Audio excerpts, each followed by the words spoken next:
I'm William Bernard, a graduating senior from the A.Q. Miller School of Journalism and Mass Communications. And in the year 2020, I made a documentary about Macbeth and the podcast that carried it out. Originally, David McKay's vision was for the project to be a post-apocalyptic world after an environmental disaster. What happened is the pandemic ended it, so the apocalypse came to us rather than us having to create one. Of course, I'm joking, but it was unfortunate that happened. But we were able to find a new vision with our podcast. So the visual element obviously is gone. And my focus became on the story and the words themselves.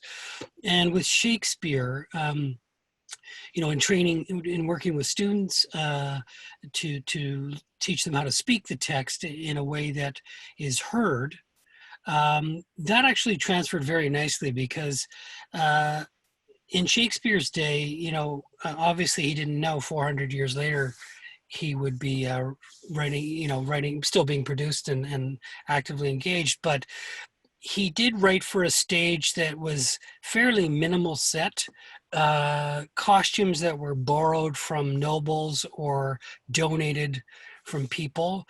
So even in its original format, it was essentially a listening for play. The play was to be heard. Burley's done. When the battle's lost and won. That will be ere the set of sun. Where the place? Upon the heath. There to meet with Macbeth. I come.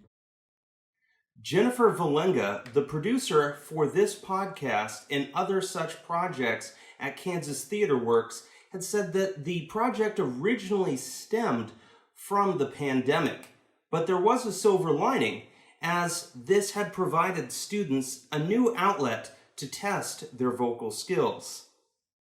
The acting and directing faculty teach voice and speech in some way in their acting classes, but there's only one voice and speech and articulation course in our curriculum, and not every student takes it. It's not required. So we don't always have the opportunity to go in and really delve deeply into the voice and what it does to tell story. And I think the great advantage is that students are learning that skill, both how their voice works, but also technically how to use a microphone. Just Merthyr broke ope the Lord's anointed temple and stole... I misspoke. Confusion now hath made his masterpiece. Confusion hath made his masterpiece. To find the mind's construction in the face. He was a gentleman on whom I built an absolute trust. Macbeth! Macbeth! Macbeth! Macbeth! Macbeth! Macbeth! Macbeth! Macbeth! For 'twould have angered any heart alive to hear the men deny it. So that I say, he has borne all things well. Beyond the text, Macbeth serves as a symbol, an idea, a person we can all find meaning in. And when I spoke to Cole Rockhold, who played this role, he said that the message behind Macbeth still persists today. That's the point of it. That's the point of Shakespeare. Macbeth, it's interesting. Macbeth is anytime that you ask somebody, like, what does Macbeth look like? Like, what would a Hamlet look like? They always say themselves. Like, they always see somebody that looks like themselves because all these characters are so relatable. So that's kind of like the legacy of all of these, of Shakespeare, right? Like, it always speaks to us. Everybody can always see themselves as these people.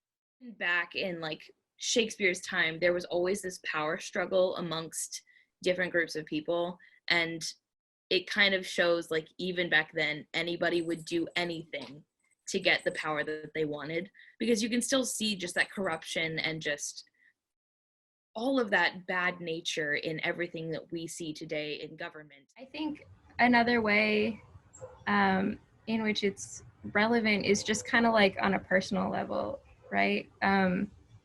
Because Macbeth's biggest thing is like his ambition. And he was a decent person, like at the start of the play, and then like it got to his head. And he reached a point where he's like, I can't go back, so I might as well move forward. For those involved with Macbeth, this brief moment in time has already passed, but the uncertainty had lingered, whether it had been the coronavirus, a genesis for the play in its present format, the presidential elections, or even just the uncertainty that 2020 had always brought all throughout the year. Everyone persisted and will remember this time very differently. For Sterling Oliver, he had graduated by the time this play was set to take place, but his education as an actor continues today. Hopefully you realize that we are all students. Like, even though I've graduated, I'm still learning. I'm still a student. I'm going to be an acting student for the rest of my life. Hopefully people realized that it's more than just us as students performing Shakespeare's, that this was actually an opportunity for us to sit down and deliver a full performance. And I think that we definitely did that. This last year has kind of been, with all of the iterations of Macbeth that have existed, it's been like kind of the thing that has really got, like, I've always been interested, but I never had the experience, and now I have this experience of like what Shakespeare really is from a performance perspective. So I think that's going to be a really good, like, this is the first step to hopefully a long career of working on this. There was a lot of up and down from the beginning there, and then we had like the whole thing where school got canceled, and we were like, oh no, we can't do Macbeth, and then they're like, no, we're doing Macbeth later, and then we found out it was a podcast. And I think at first a lot of us were like really nervous about the podcast, but I think now that it's done, I can say I'm really excited for it.